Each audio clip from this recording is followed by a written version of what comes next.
Hariom, good evening everyone, welcome to my YouTube channel GK law classes. So जैसे कि आपको पता है हम आपकी रिवीजन जो है वो 100% कराते हैं डिफरेंट लॉ सब्जेक्ट्स के ऊपर। Thank you for viewing our shorts and liking our videos. तो आज हम शुरू करने जा रहे हैं एक नया सब्जेक्ट जिसका नाम है ट्रांसफर ऑफ प्रॉपर्टी एक्ट 1882। सो नाम से आपको पता चल ही गया है, ब्लू में मैंने लिखा ही हुआ है कि आज हमने टीपीए सब्जेक्ट करना है।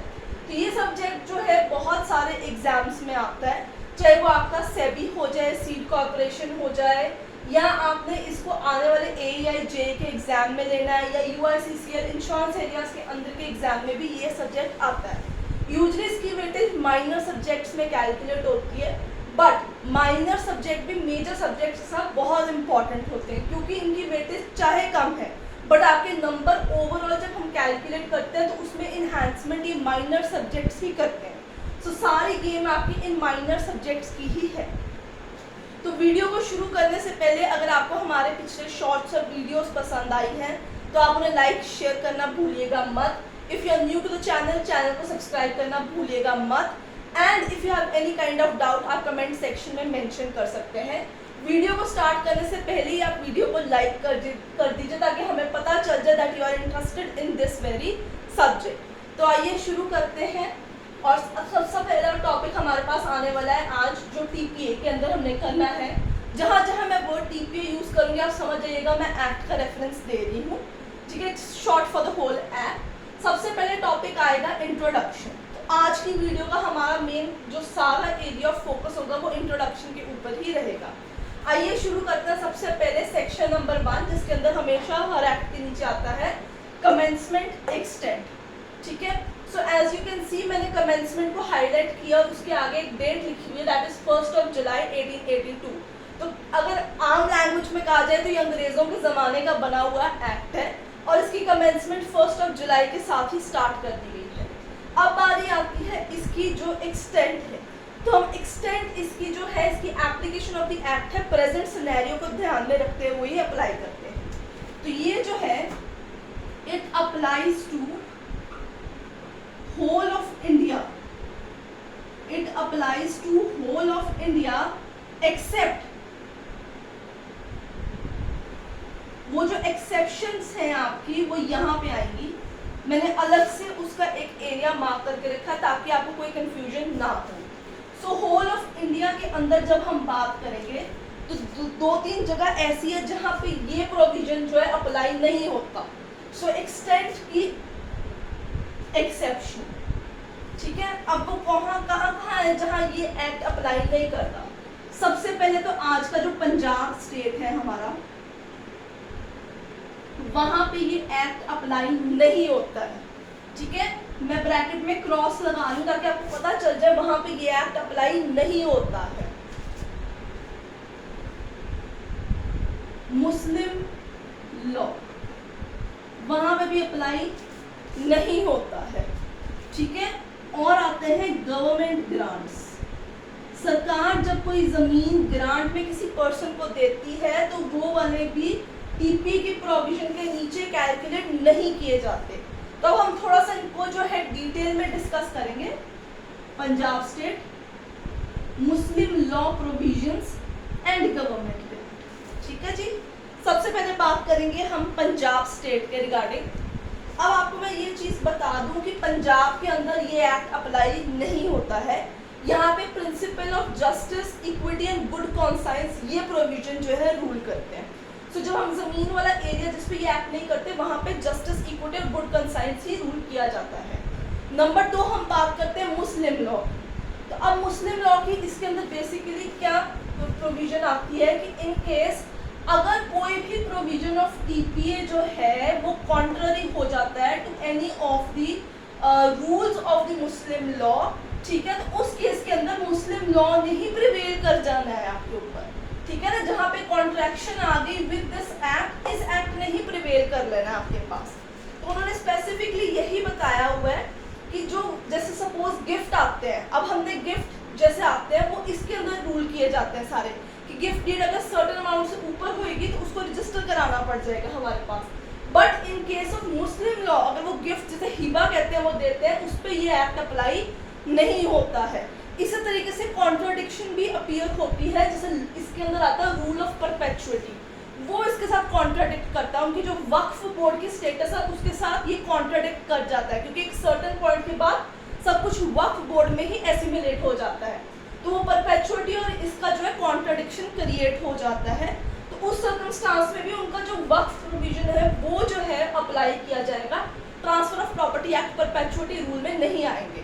तो मैंने आपको 2 एग्जाम्पल बता दिए, जैसे गिफ्ट के कॉन्ट्रोगेशन के अंदर और परपेचुअलिटी के रूल के अंदर जैसे मुस्लिम लॉ ही अप्लाई किया जाएगा, वो प्रिवेल किया जाएगा। और लास्ट चीज जो हमारे पास आती है वो है गवर्नमेंट ग्रांट्स, जो मैंने आपको इनिशियली बता ही दिए। In case a government grants a land to another person, उस एरिया के अंदर सरकार ने वो अपने आप जैसे दान हम कर देते वैसे ही उन्होंने एक जमीन दे दी हुई आउट ऑफ कर्टसी, तो वहां पे ये चीज अप्लाई नहीं की जाती है। तो ये सारी चीजें आपको ध्यान रखनी होंगी। जब आपको ये तीनों चीजें समझ आ जाएंगी, then only you could start reading your TPA. ठीक है, ये जो पार्ट है आपका कमेंसमेंट का, एक्सटेंट का, ये सेक्शन नंबर 1 फॉर्मुलेट करता है, ये चीज आपको याद रखनी होगी। ठीक है, ये एक्सेप्शंस बहुत इंपॉर्टेंट है, इसमें जो है आपको क्वेश्चंस आ सकते हैं कि कौन से एरिया पे ये एक्ट लागू नहीं किया जाता है और किस एरिया पे ये एक्ट लागू किया जाता है विद एक्सेप्शंस। तो ये जो इसका पार्ट है ये सबसे ज़्यादा इंपॉर्टेंट है फॉर इंट्रोडक्शन। इंट्रोडक्शन में एक और चीज़ हमारे पास आती है, वो है इंटरप्रिटेशन क्लॉज। आई होप अभी तक आपको सारी चीज़ें मेरी समझ आ गई हैं, हैंड राइटिंग क्लियर है और आवाज़ भी उतनी ही क्लियर है। If you are liking the video तो लाइक कर दीजिए और शेयर भी इसे कर दीजिए।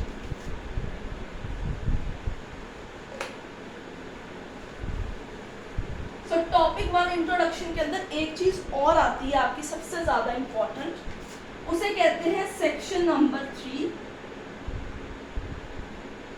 इंटरप्रिटेशन क्लॉज, यानी डेफिनेशन क्लॉज, यानी जिसके अंदर आपके पास डेफिनेशन मार्क करी होती है। सो ये भी जो आपका सेक्शन है नंबर 3 टीपीए में बहुत इंपॉर्टेंट है। अगर आपको ये इंटरप्रिटेशन क्लॉज ही समझ आ जाता है, आपको सारा ही टीपीए समझ आ जाएगा, क्योंकि जितनी डेफिनेशन टर्न वाइज उन्होंने बताई हुई है वो सब कुछ स्टोरी लैब में हम आपको इस चैनल पे बताने वाले हैं, ताकि आपके मेजर सारी प्रोविजंस जो है वो क्लियर हो जाए। अब आपको याद रखना होगा यूजुअली क्या है, जनरल क्लॉजेस एक्ट है उससे मिलता मिलता ही सारी डेफिनेशंस यहाँ पे इंसर्ट की गई है, कुछ डिफरेंट नहीं उन्होंने क्रिएट करने की कोशिश की हुई है। सबसे पहले before we begin on this section हमारे लिए जानना जरूरी है कि हमने आने वाले वीडियोस में कवर क्या करना है। तो देखिए हमारे पास 3 चैप्टर आते हैं। ठीक है, सबसे पहले आता है चैप्टर नंबर 3, 4 और फिर आता है 5th नंबर चैप्टर। ये तीनों ही चैप्टर बहुत इंपॉर्टेंट है। कोई भी एग्जाम आए, आप चाहे पीजी एग्जाम की तैयारी कर रहे हैं, उसके आफ्टर आपने कोई भी और तरीके का एग्जाम देना है, योर लॉ ग्रेड, उसके बाद आपने कोई भी एग्जाम देना है, हर गवर्नमेंट एग्जाम के अंदर ये 3 जो चैप्टर्स हैं ये पूछे जाते हैं। अब मैं आपको बता देती हूँ ये तीनों चैप्टर हैं किस चीज के। ठीक है, तो आइए देखते हैं किस किस चीज के ये चैप्टर आते हैं। सबसे पहले ये आता है सेल। ठीक है, सेल यहाँ किस चीज की बात की जाएगी, मूवेबल प्रॉपर्टी। फिर ये आपके पास आएगा मॉर्टगेज। ठीक है, और फिर ये आपके पास आएगा लीज। हमारा सारा फोकस आने वाली वीडियोस का इन्हीं 3 चैप्टर्स के ऊपर रहेगा और उसके साथ इस इंटरप्रिटेशन क्लॉज के ऊपर ही रहेगा। जितना भी ट्रांसफर यहाँ पे बात की जाएगी वो किस चीज की होगी, ट्रांसफर होएगी इमूवेबल प्रॉपर्टी की, मूवेबल की नहीं, इमूवेबल प्रॉपर्टी के बारे में ही यहाँ पे बात की जाएगी। ये चीज आपको याद रखनी है बाय हार्ट। ठीक है, तो आप इसको पेन डाउन कर लीजिए, ये इंपॉर्टेंट है किस चीज की ट्रांसफर होएगी और अब हमने क्या स्टार्ट करना है। ठीक है,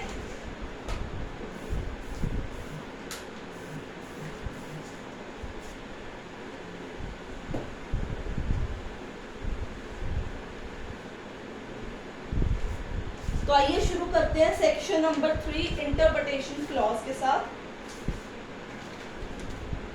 जिसमें सबसे पहले हम बात करने वाले वाले हैं सबसे इंपॉर्टेंट डेफिनेशन की, जो है इमूवेबल प्रॉपर्टी। ठीक है, so this is going to be a first definition under interpretation clause. तो अब आपको पता चल गया ट्रांसफर किस चीज की होनी है, इमूवेबल की होनी है। तो हम इसके अंदर शुरू करेंगे। इसमें 3 चीजें आएंगी।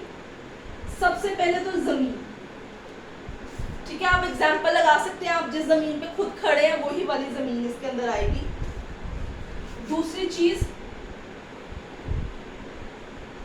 Benefits arising out of that land. ठीक है, इस जमीन में से जो बेनिफिट्स अक्वायर करेगा ओनर वो। And lastly very important, things attached और embedded टू लैंड। ठीक है, तो इमूवेबल प्रॉपर्टी जो है, ये जो है आपको इंक्लूसिव डेफिनेशन दे रहे हैं। जब आप स्टडी करेंगे इस सेक्शन को तो उन्होंने लिखा होगा इज एंड इंक्लूड और आर एंड इंक्लूड। तो ये 3 चीजें इसमें ऐड की जाती हैं, जमीन, जमीन से उगने वाले सारे बेनिफिट्स, और वो चीजें जो जमीन के साथ एकदम चिपकी हुई है, it is embedded to the land. उसको सवियर आउट करना डिफिकल्ट हो जाता है, उसको सवियर आउट नहीं किया जा सकता। वो तीनों ही कैटेगरी इमूवेबल प्रॉपर्टी में आ जाएगी। जो चीजें जमीन से अलग कर दी जाएंगी वो सारी मूवेबल प्रॉपर्टी होती है, और वो सेल्स ऑफ गुड एक्ट के नीचे आती है, वहां पे उनका ट्रांसफर होता है। यहाँ पे सारा फोकस इमूवेबल लैंड के ऊपर ही रहता है।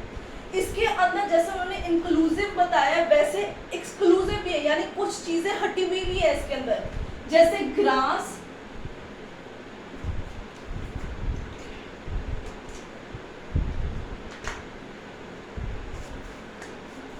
ठीक है, ग्रास हो गया, स्टैंडिंग टिम्बर हो गया आपके पास, या ग्रास होगी जमीन पे, उन चीजों को हटा दो, वो चीज नहीं इसमें आनी। इसके अंदर बस यही चीजें आनी है। ठीक है, इसके भी आगे फर्दर बाइफर्केशन है, बट वो हम कल की वीडियो के अंदर करेंगे। फॉर नाउ आपको यही जानना जरूरी है, सेक्शन 3 में लैंड, उसके बेनिफिट्स, थिंग्स अटैच और एम्बेडेड टू द लैंड आएंगे। एक्सक्लूड होगा आपका ग्रास, ग्रोइंग क्रॉप्स और स्टैंडिंग टिम्बर। ये 3 चीजें इसके अंदर नहीं आने वाली किसी भी हालात के अंदर। कल हम डिस्कस करेंगे इमूवेबल प्रॉपर्टीज में कौन सी चीजें जो है वो एम्बेडेड है, अटैच के अंदर आता है, और इसे थोड़ा सा और डिस्कस करेंगे कौन सी चीज को हम इमूवेबल में लेंगे, कौन सी चीज को हम मूवेबल में लेंगे। आगे फर्दर चीजें कि उनकी ट्रांसफर कैसे होती है, क्या पॉलिसी है, वो सारा कुछ हम कल की वीडियो में कवर करेंगे। So if you like the video, then don't forget to share and like our channel. कल हम आपके साथ इसकी फर्दर आगे की वीडियो में मिलेंगे, और फिर हम इवेंचुअली इस पार्ट को चैप्टर 5 के साथ कंप्लीट करेंगे। So till then, keep studying, keep watching our channel. Don't forget to subscribe the channel if you are new to the channel. So for today, it is it. Thank you.